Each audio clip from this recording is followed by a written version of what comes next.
Hola, ¿qué tal? Muy buenos días. Gracias por acompañarnos en esta entrevista en vivo que vamos a desarrollar hoy miércoles 13 de enero del 2021.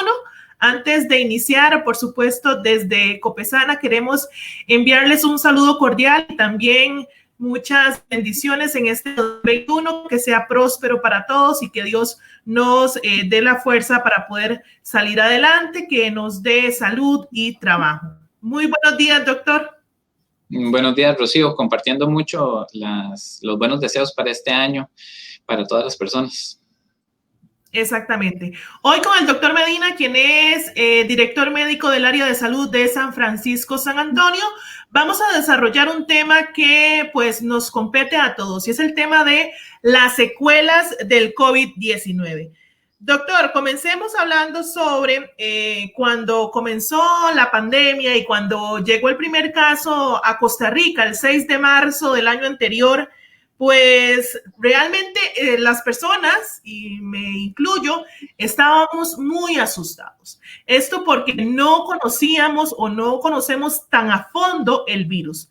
Hasta el momento, y con toda la información que ya se ha generado, ¿qué es lo más nuevo que conocemos del virus y que tenemos que saber? Bueno, lo primero que hay que establecer es que, como bien ustedes lo dicen, es algo relativamente nuevo. Para Costa Rica como tal, no llevamos ni un año de casos activos.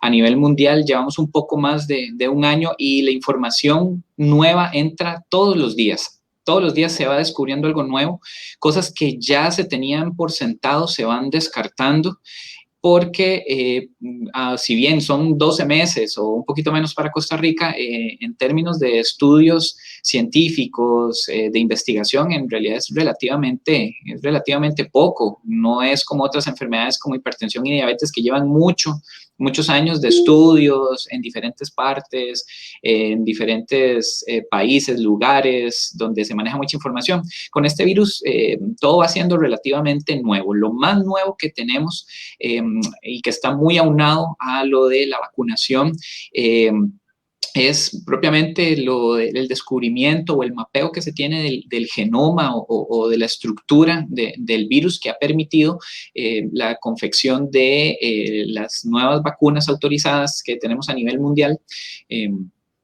Y que pues en realidad eso ha sido como lo más nuevo, el mapeo ya específico. Sin embargo, pues este mapeo ya se viene haciendo desde el momento en que se detectaron los primeros casos.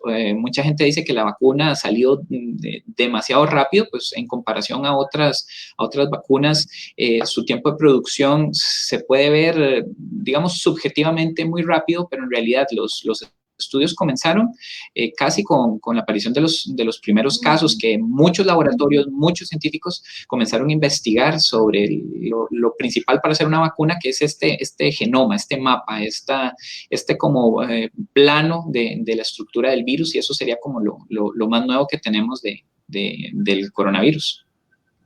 Doctor, específicamente de la vacuna, ¿qué tenemos que conocer? Ok. Hay mucha información, como todo lo nuevo que sale en internet. Yo, como le vengo diciendo mucho a las personas que se acercan a los centros de salud, que se acercan para preguntarme sobre la vacuna, efectos y demás, es que esta vacuna, si bien, como vuelvo a decir, hablemos la que va a tocar en Costa Rica, que es la de Pfizer, si bien puede verse subjetivamente que salió muy rápido en comparación a otras vacunas, lo que hay que conocer es que detrás de la confección de esta vacuna no es que solo está una compañía farmacéutica.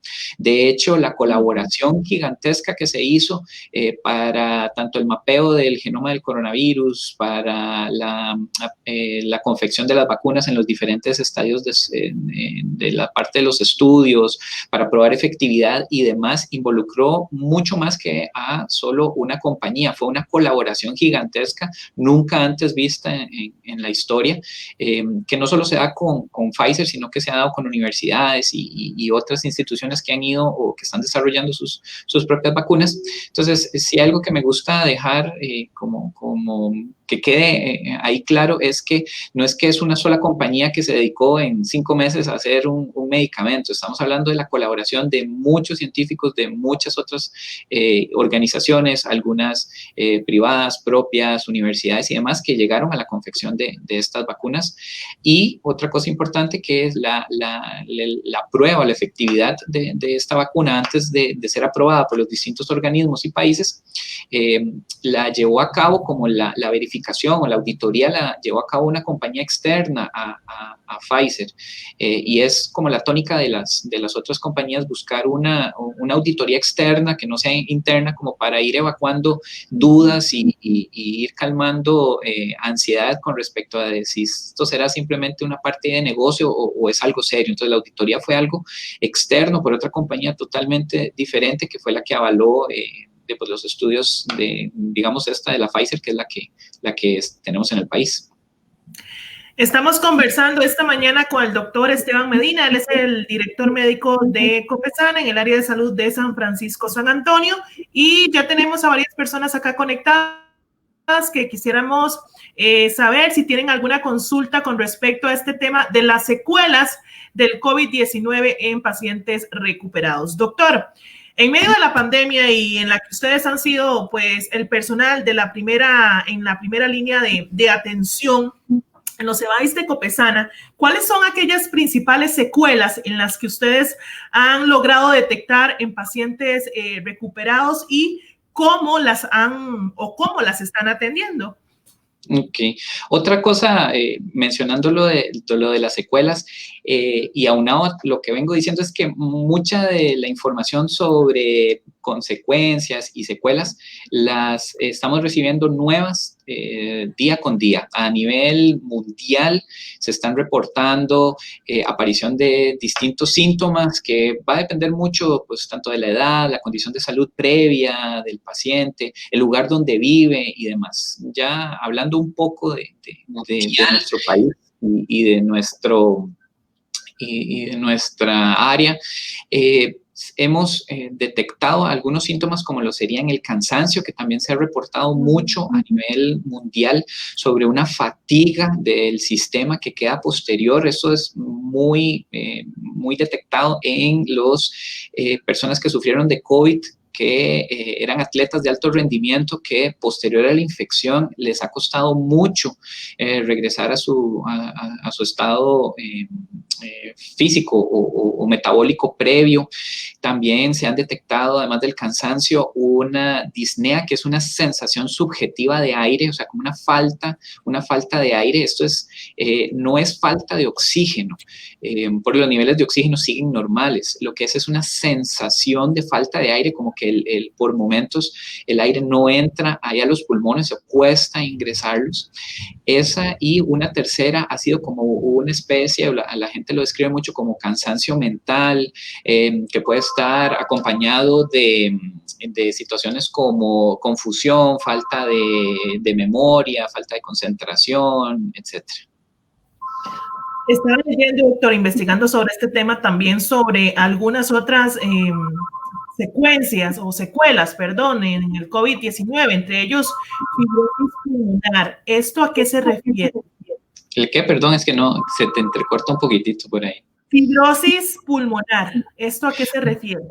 Bueno, algunos estudios han demostrado que, o por lo menos los que se han hecho, y sí me gusta también bastante aclarar que los estudios, o muchos de los estudios que recibimos, son de lugares como Estados Unidos y Europa. El latino tiene una característica no muy buena, que es que no nos gusta investigar a nosotros, o nos cuesta ponernos a leer, investigar y a generar información nosotros, de hacer estudios. Es una característica del latino. Entonces, toda esta información que recibimos muchas veces son de otras latitudes, de otros países, con toda una genética diferente. Entre estas informaciones que recibimos, sí tenemos sobre fibrosis quística, que como el nombre pues suena, es que los pulmones, que deberían ser como una esponja que absorbe agua, se van volviendo fibrosos, se van volviendo duros. Es una consecuencia que se ha visto en algunos países, principalmente a nivel de Europa, que sucede a los pacientes que sufrieron COVID y más aún aquellos que terminaron internados en una unidad de cuidados intensivos, como que de pronto el tejido pulmonar, que debería ser suave, esponjoso, pues se va volviendo fibroso, se va volviendo duro. Obviamente, pues esto lo que me impide es que el pulmón se expanda bien, que absorba o que capte oxígeno, y esto nos trae pues problemas de falta de aire, de oxigenación, y con esto pues, el oxígeno es parte importante de cualquier tejido de nuestro cuerpo. Y sin oxígeno, pues también vamos a experimentar otras situaciones como dolores musculares, fatiga muscular, falta de concentración y el resto de síntomas que habíamos mencionado antes. Catherine Sí, doctor. No, dime. Catherine acá nos consulta, dice que ella ya sufrió de COVID y que una de las secuelas que le dejó fue neuralgia al lado derecho de la cara. Doctora, ¿a esto qué se refiere y cómo podríamos ayudarla? No sé si hay alguna recomendación. Bueno, las neuralgias en cualquier parte del cuerpo hablan de una inflamación o una afectación de los nervios. Los nervios son los tejidos de nuestro cuerpo que transmiten la electricidad. Es que a veces la palabra nervio suena como que uno queda como nervioso, como asustado, pero el nervio es el tejido que transmite la electricidad en nuestro cuerpo, y cuando este tejido queda afectado o inflamado, puede producir un dolor que es muy específico. Por lo general es un dolor tipo ardoroso, como si le estuvieran pasando a uno algo caliente, una brasa, un carbón, una chinga de cigarro, le dice a uno a los señores adultos mayores. Es un dolor ardoroso, puede estar acompañado de sensaciones extrañas, hormigueos, descargas eléctricas, etc. Hay medicamentos que nos pueden ayudar para las sensaciones de dolor neuropático por las neuralgias, que es un tipo específico que se llaman neuromoduladores, que están al acceso de atención primaria a nivel de device, que pues a grandes rasgos lo que hacen es lo mismo que haría este tape eléctrico que uno a veces usa en las casas, en las termoduchas, cuando uno pega dos cables y le pone este tape negro. Bueno, más o menos los neuromoduladores o estos medicamentos lo que hacen es recubrir de nuevo el nervio y ayudar a que la transmisión eléctrica sea fluida y quitar esas como molestias. La neuralgia, pues sí, es otro síntoma que se ha reportado post-COVID. Esto también está un poco relacionado a que hay todavía personas que cuando les dio COVID perdieron el gusto, perdieron el olfato, y meses después todavía persisten con algunos problemas de gusto y olfato, donde no lo han logrado recuperar totalmente como eran antes. Muchos estudios pues hablan de un daño a nivel neurológico que puede causar el virus. Sin embargo, ya este tipo de daños no hay una forma objetiva o rápida de verla en tan poco tiempo. Probablemente sean situaciones, secuelas o lesiones que se vayan a ir describiendo conforme pase el tiempo y dentro de un par de años pues ya haya algo bien identificado. Pero ahorita con esta pandemia tan reciente, la información va a ir modificando mucho todos los días. De hecho, yo siempre le digo a mis alumnos que probablemente dentro de unos 5 años la pregunta, ¿usted tuvo COVID?, sea de rigor igual que cuántos hijos tuvo, si padece hipertensión, diabetes, dónde vive, si es alérgico a algún medicamento. La pregunta de rigor para todo el mundo va a ser, ¿y usted padeció de COVID? ¿O estuvo con COVID? Porque va a ser algo, un punto, un norte importante para muchas situaciones de salud en el futuro. Sí, para diagnosticar o evaluar diferentes zonas del cuerpo. Doctor, ya ahora decía usted sobre el tema del olor. Dice Catherine que ella más bien le quedó como ese olor muy, muy fuerte y que lo perciben el jengibre y el romero.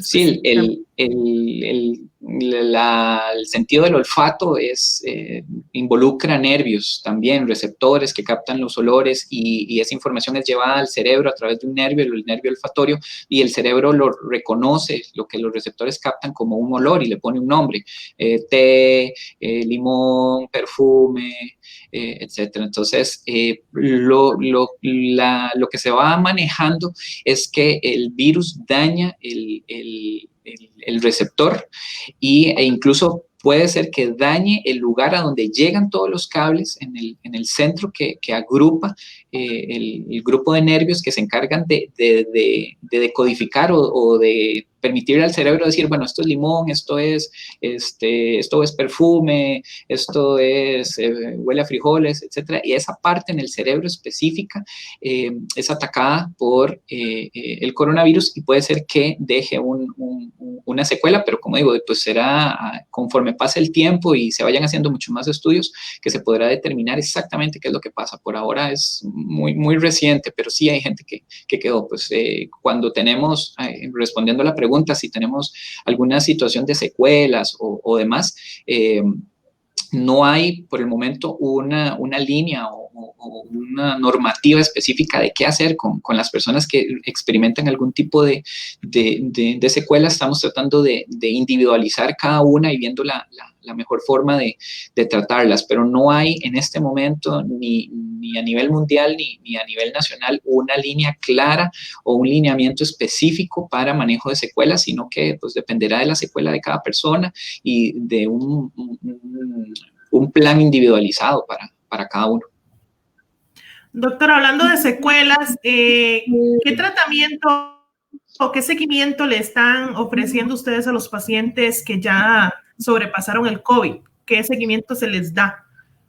Bueno, en realidad siempre tratamos de indicarles que en caso de alguna molestia que permanezca, pues se acerquen a los centros de salud, porque como digo, pues ya va a ser algo individualizado. Por el momento ninguna especialidad o ningún departamento se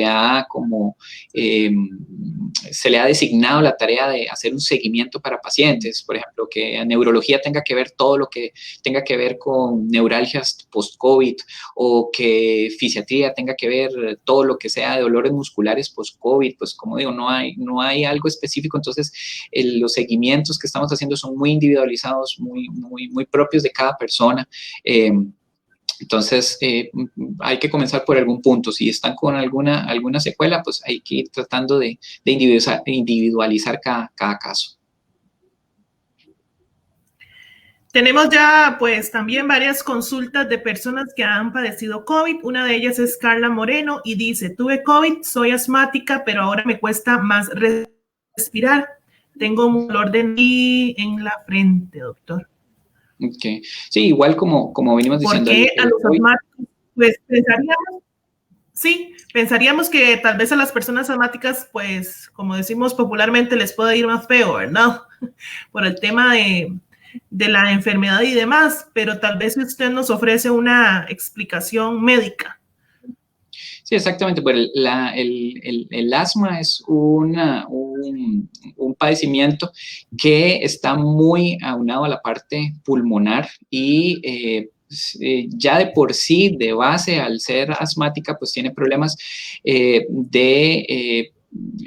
inflamación de su sistema respiratorio, que es lo que produzca que se cierra, que haya falta de aire y demás. Y como venimos diciendo, pues el virus afecta primordial y principalmente el tejido a nivel pulmonar.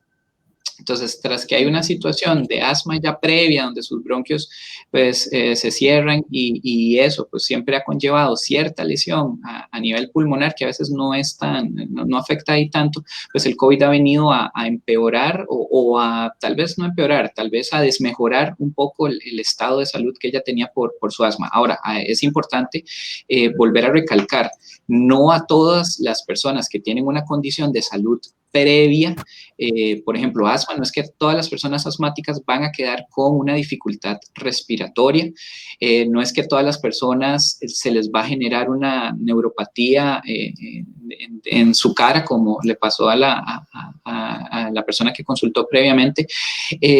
si hay una de los problemas o de las enigmas que está dejando este virus hasta la fecha, hasta el día de hoy, es que hay muchas cosas que afectan muy diferente a las personas.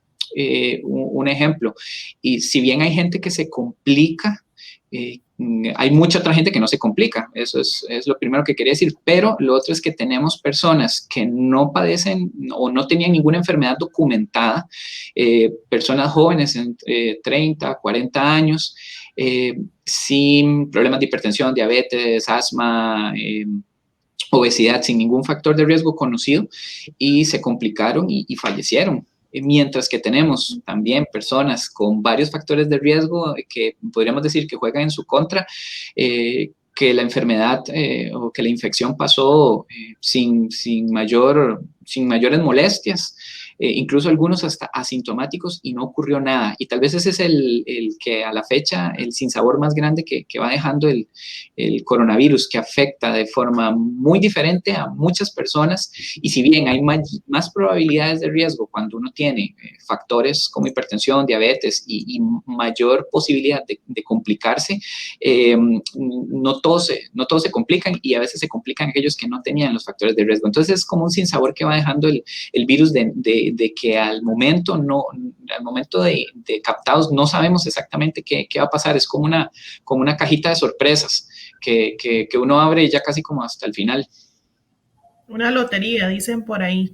Es como una lotería, ¿sí? Y eso es lo que lo deja a uno como con más sinsabor, porque uno pasa de tenso todo el transcurso de la infección.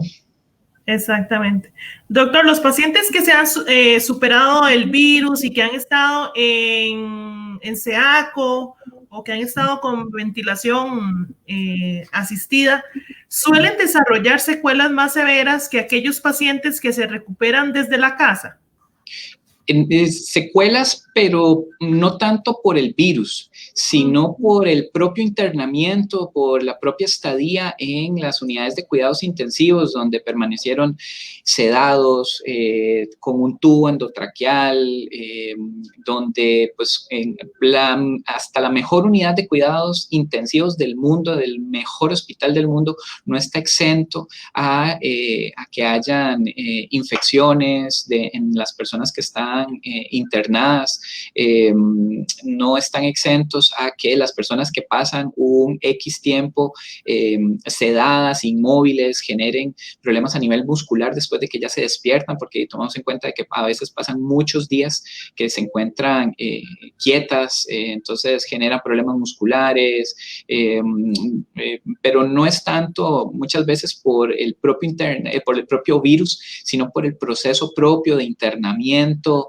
la cantidad de medicamentos que hay que poner, que a veces pues disminuyen un poco o favorecen para la aparición de, qué sé yo, lesiones en piel, contracturas musculares, infecciones a nivel pulmonar, producto de otra bacteria durante su internamiento, porque como le digo, hasta la mejor unidad de cuidados intensivos del mejor hospital del mundo no está exento a otras infecciones, ¿verdad? Y es un principio de realidad, aunque por supuesto se toman todas las medidas para minimizar ahí ese riesgo, pero muchas veces las secuelas o las consecuencias que quedan son más por el internamiento como tal que por el virus, que por el virus que afecta. Doctor, ahora que usted toca el tema del internamiento, he podido pues escuchar diferentes testimonios de personas que han tenido familiares en internamiento, en SEACO o en otros hospitales, y dicen que la parte mental es una de las que más afecta. Cuando ellos logran pues sobrepasar el virus, ¿existen secuelas de ese tipo? Tal vez en la parte mental. De hecho, desde una perspectiva muy, muy personal, la parte emocional y psicológica es tan importante, o es más de peso que la propia parte física. Muchas de las personas que tenemos internadas, muchas de las personas que tenemos aisladas en sus hogares, con síntomas o totalmente asintomáticos, se tienen que enfrentar a una realidad que al ser humano no le gusta, y es el hecho de sentirme un ser mortal.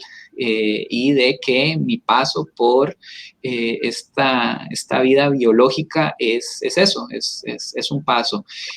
Una de las características psicológicas o emocionales que ha dejado este virus es que a todos nos ha puesto bajo un mismo estándar o una misma línea de mortalidad. El actor de Hollywood más famoso o el funcionario de limpieza o seguridad de la empresita más humilde de todas, de un lado a otro, el del millonario más millonario hasta el político más político, hasta el médico más médico, todos nos enfrentamos ante esa línea en la que nos ponen a todos de mortalidad. No creo que alguien haya adquirido el virus de COVID y no haya pensado siquiera una vez en su propia mortalidad. Entonces, no estamos acostumbrados a eso. Nadie se levanta todos los días pensando que va a morir o fallecer, salvo cuando se encuentra en una situación de esta índole. Entonces, el aislamiento, el internamiento, son momentos donde tengo que estar quieto, donde no puedo ir y despejarme o pensar en otras cosas, y la parte emocional pesa mucho a nivel de salud. Pues tratamos hasta donde es posible con el poquito recurso que tenemos de identificar casos que estén pasando un poco más allá de depresión, ansiedad, porque incluso hemos tenido casos de ideaciones suicidas y demás que hemos ido abordando, pero ineludiblemente la parte emocional está muy aunada al virus, especialmente en las personas aisladas, especialmente en las personas internadas que no han terminado en una UCI, e incluso las personas sedadas todavía siguen teniendo una conciencia activa que tiene procesos mentales. Entonces, a veces nos centramos mucho en la parte biológica, pero también tratamos de ver esa parte emocional que es, como les digo, igual de importante que los otros. Así es.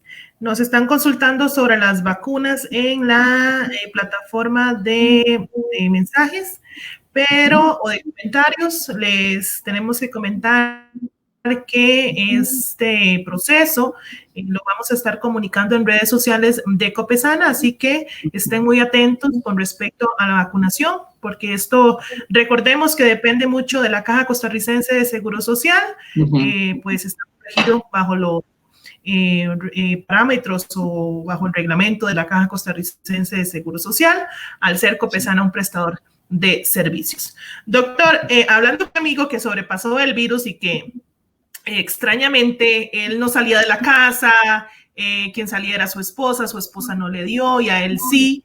Me contaba que una de las secuelas más importantes que le dio o que él tuvo que enfrentar fue justamente la parte mental. ¿De qué forma podemos ayudar a las personas cuando reciben un resultado positivo por COVID-19 y que no les afecte pues tanto? Bueno, entre algunas cosas que nosotros tratamos de hacer hasta donde el tiempo nos da, pues si bien tenemos mucha disposición para tratar de evacuar todas las dudas, pues también tenemos un principio de que el personal es limitado y los casos son muchos. En la actualidad, en esta área de salud estamos manejando 100 casos activos en solo San Francisco, San Antonio, con un personal de 10 personas, que es lo que tenemos. Entonces, a veces, si bien tratamos de evacuar hasta donde es posible todas las dudas, pues a veces nos quedamos un poco cortos. Pero entre las estrategias que tenemos y que hemos visto que funcionan mucho, bueno, principalmente es decirle, no le puedo evitar o no le puedo decir a usted que no revise, que no googlee, que no revise internet, que no lea comentarios de redes sociales. Sin embargo, cuando lo haga, pues sí, tratemos de ser muy, muy objetivos en la información que se recibe y la fuente de donde se recibe. Nunca faltan las teorías conspiranoides y las malas intenciones o las bromas, y que en este momento no se sienten como bromas, se sienten realmente como ataques. Entonces, trata hasta donde sea posible de no estar imbuido en Internet en estos momentos, porque ahí va a encontrar de todo, de cosas alicientes hasta cosas terribles y cosas verdaderas y cosas totalmente falsas. Entonces, tratar de no meterse tanto en redes sociales. Si quiere tener conversaciones con alguien, tenga conversaciones con alguien que ya pasó por lo mismo, que usted pasó y lo superó. No hay nada mejor que saberse que esto sí tiene una luz con la gente que ya pasó por ahí. Esa es nuestra recomendación. Los grupos de apoyo que se hacen en redes sociales son increíbles. Lo otro es que si tienen alguna duda cuando hacemos los seguimientos telefónicos, dependiendo del riesgo que tiene cada persona, hacemos seguimientos telefónicos todos los días o cada ciertos días. Cuando hacemos los seguimientos telefónicos, que nos evacúen las dudas que tengan. No hay nada peor que quedarse con una duda, porque esa duda corroe como si fuera un ratón en una caja de cartón, corroe y corroe hasta que deja un severendo hueco. Entonces, a veces pensamos que las preguntas son tontas, pero esas preguntas son, como les digo, pequeños roedores que nos van haciendo estragos en la mente. Entonces, evacúen todas las dudas. También si sienten que no están llevando bien el proceso, y cuando hacemos los seguimientos telefónicos, que nos soliciten la intervención de la psicóloga. Pues tenemos una psicóloga que es pues lo que se tiene por área de salud, una psicóloga pues por toda la población, pero tratamos de hacer el mejor esfuerzo para ir identificando a aquellos que están pasando un poco más mal de lo usual, que debería ser lo normal de una mala noticia, para tratar de dar un abordaje diferente. La depresión, la ansiedad es tanta enfermedad como la hipertensión y la diabetes, pero la gente a veces la ve como feo, como mal, y no me gusta que digan que estoy donde el psicólogo porque van a considerar que estoy loco, pero nosotros sí los instamos. Si siente que algo no va bien, pues podemos hablar con la psicóloga para que, aunque sea, tenga un acercamiento ahí con ella. Tratamos de hacer todo lo posible para que en esos 14 días de aislamiento se tengan la menor repercusión emocional, aunque eso es, quitarla del todo es imposible, porque como digo, somos seres que chocamos con la realidad de la mortalidad, y eso nos va a despertar distintas emociones y distintos pensamientos. Pero es como lo que está a nuestro alcance y tratamos de hacer con la mejor disposición. Así es. Estamos conversando esta mañana de miércoles con el doctor Esteban Medina. Él es el director médico del área de salud de San Francisco, San Antonio, administrada por Copesana. Doctor, seguimos evacuando dudas. Acá tenemos dos más y dice Gabriela Vargas. ¿Qué saben si es recomendable que una persona con esclerosis múltiple puede o no ponerse la vacuna? Para ella y para todas las otras personas que de pronto tengan alguna duda muy concreta sobre alguna enfermedad en específico que tengan, los lineamientos son muy, muy generalizados. Y a veces no abarca con exactitud cada enfermedad. Lo que yo les recomiendo es siempre comuníquense con nuestra jefatura de enfermería de acá del área de salud al 2226-6316, con jefatura de enfermería, para ir evacuando dudas sobre enfermedades específicas, porque a veces pues no más con vacunas tan nuevas, enfermedades muy puntuales a veces no vienen descritas. Entonces tenemos que incluso nosotros hacer un poco más la consulta. Entonces yo creo que sirve como para todos, como ante la duda.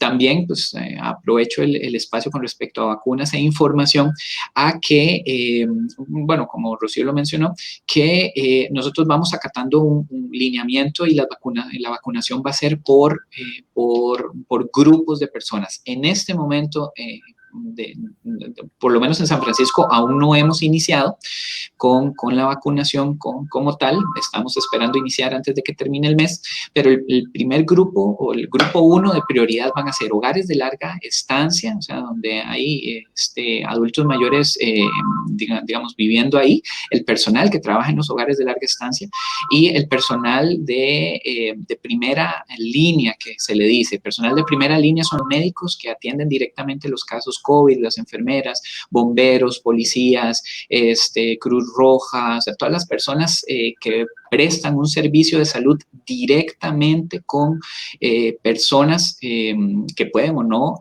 tener COVID. Eso es muy, muy muy importante porque yo entiendo, yo lo veo con mis papás, que a todos nos gustaría como saber ya cuándo me van a vacunar, el día y la fecha, pero esto va paulatinamente. Probablemente, es muy probable que pasemos todo este año 2021 y todavía sea noviembre y todavía estemos vacunando algunos grupos, noviembre, diciembre, y todavía estemos vacunando algunos grupos de personas. En este momento no hemos arrancado en el área propiamente, pero cuando arranquemos los primeros y hasta que ellos no los vacunemos todos, no podemos iniciar con el segundo grupo, que es personas de 58 años para arriba, hasta que no vacunemos las líneas a las personas de primera línea. Entonces, a veces la gente llama y se enoja mucho porque no les podemos dar una fecha o siquiera, o porque nos dicen, es que yo quiero saber si a mí me van a vacunar o no. Cuando empecemos el grupo que corresponde, nosotros ya desde el año pasado ya enviamos toda la información pertinente a los usuarios de esta área de salud. Entonces, es como que tenga un poco de paciencia porque escapa también mucho a nuestra mano. Ya eso depende mucho de, como hablábamos antes, pues de la logística propia de la caja en su parte central. Cómo va a ir haciendo las vacunaciones y despachando vacunas.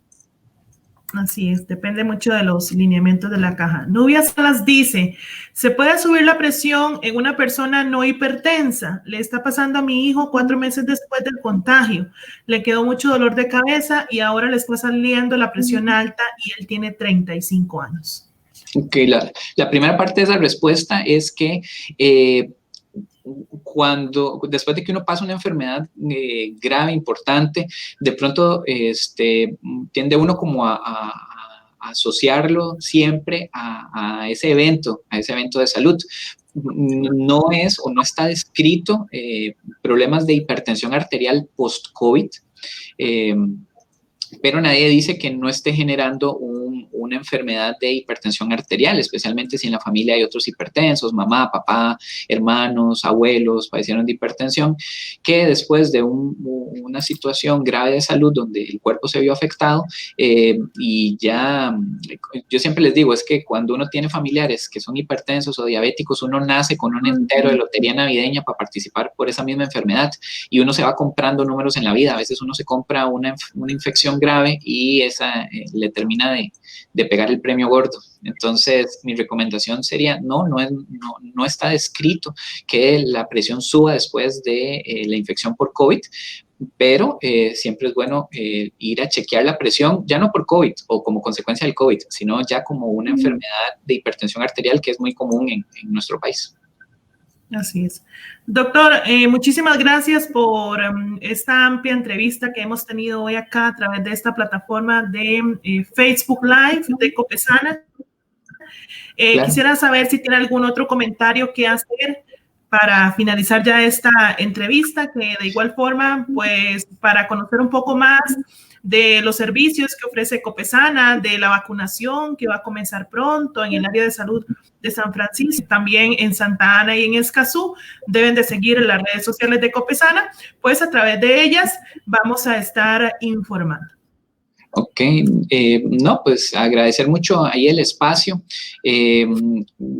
felicitar mucho al equipo de trabajo de San Francisco, San Antonio y de toda, siguiendo con la cooperativa y de todo el sistema de salud de este país. Todos no importa que no estén trabajando en salud, aunque sea desde su casa, todos hemos atravesado esta pandemia. A mí me ha tocado ver a mis compañeros haciendo cosas extraordinarias y pues felicitarlos, y a la población en general, pues estamos haciendo nuestro mejor esfuerzo. Nos gustaría tener un montón más de información, un montón más de respuestas. Seríamos muy felices teniendo muchas respuestas para todas las preguntas, pero estamos imbuidos en el mismo mundo donde esto es algo relativamente nuevo, y entre todos, porque yo considero que el personal de salud tiene el mismo riesgo de infectarse y de padecer por lo mismo que el resto de las personas. Yo creo que entre todos, como seres humanos que somos, vamos atravesando esta extraña tormenta que nos tocó vivir. Entonces, pues felicitar a mis compañeros y decirles a nuestros usuarios que estamos haciendo nuestro mejor esfuerzo. Y sin duda, pues, hacer un llamado para que la gente se siga cuidando, siga manteniendo sus medidas higiénicas, lavado de manos, uso de mascarilla para evitar un posible contagio de COVID-19. Doctor, muchísimas gracias. Muchas gracias a todas las personas que se conectaron con nosotros a través de esta entrevista, a todas las personas que también pues hicieron sus preguntas. Esperamos poderles abordar y los esperamos en otro Facebook Live acá en la plataforma de Copesana. Hasta luego. Hasta luego.